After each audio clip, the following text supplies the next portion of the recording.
I'm Learning Community Facilitator Natalie Sweet, and throughout the term, I will share videos to help you navigate your history classes, learn about the terminology being used, and think deeply about why history classes are a part of a solid liberal arts education.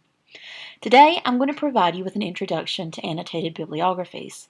While you may not encounter an annotated bibliography until you are in a history class at the 200 level, if you are in a 100 level history course, you will notice that the elements of the annotated bibliography can be found in assignments that are preparing you for your final project. Your first question may be to wonder what an annotated bibliography is. At its most basic level, an annotated bibliography is a descriptive list of your sources. As a descriptive assignment, it has three qualities. It is succinctly written and includes citations for each of your secondary sources. It describes the backgrounds of the authors of your sources. Likewise, it describes the content and the argument of each source. When you consider each of these points, you will realize that an annotated bibliography helps you organize your thoughts.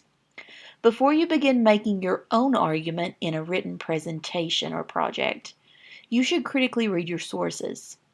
You may want to visit our webinar on how to read like a historian to aid you in the thought process. Another thing that your annotated bibliography will do is that it will help you critique your sources. This is important because in your project, you want to build a sound argument.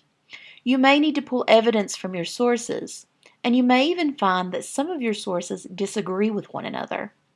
By creating an annotated bibliography before the writing process, you will be forced to analyze and critique the argument of your sources. You will also have to think about the professional qualifications and the potential bias of your author, saving you from selecting a weak source to provide backup for your own argument. Finally, the annotated bibliography requires you to think about how the source can be used in your project. Does the source's conclusions match your own? Does it challenge your own? Does the source help you examine an event in a new light? Thinking about these points will lead you to eventually develop a stronger project. If you are in History 100 or History 113 or 114, what I am describing may sound familiar. Though you are not required to create an annotated bibliography in your class, you recently completed worksheets that essentially guided you through answering the same types of questions that an annotated bibliography answers. Now that you understand the purpose of an annotated bibliography, you can move on to writing one. The first step is to locate your chosen secondary sources and to prepare citations. Once you begin writing the annotation, you will be thankful to have the citations in an easy-to-access location. To begin the annotation, investigate the author's background. Consider the time when the article was written and think about any potential biases that the author might hold. You may be interested in viewing our webinar on bias at the History Department's YouTube channel, which can be accessed via SNHU Connect. For the next step, locate the author's argument and consider how that argument fits with the other literature that you are reading. A good annotation is typically under 150 words in length. This means that you don't want to be too wordy. Think of the annotation as a cliff notes to your source. If you could only take a note card with information on the source and to a test about that source, what would you include?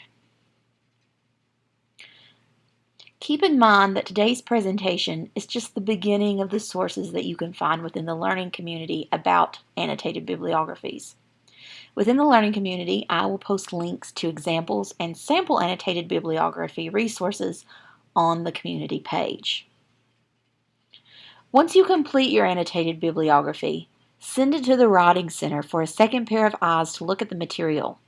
They can offer great thoughts on formatting, succinctness, and flow. You can access their help at the website found here, and they are also present within SNHU Connect. If you have any questions after watching this presentation, visit the SNHU Connect Exploring History Learning community. There you can join in discussion with your fellow classmates and access other resources related to your history class and to annotated bibliographies. Until then, I'm Learning Community Facilitator Natalie Sweet, and thank you for listening.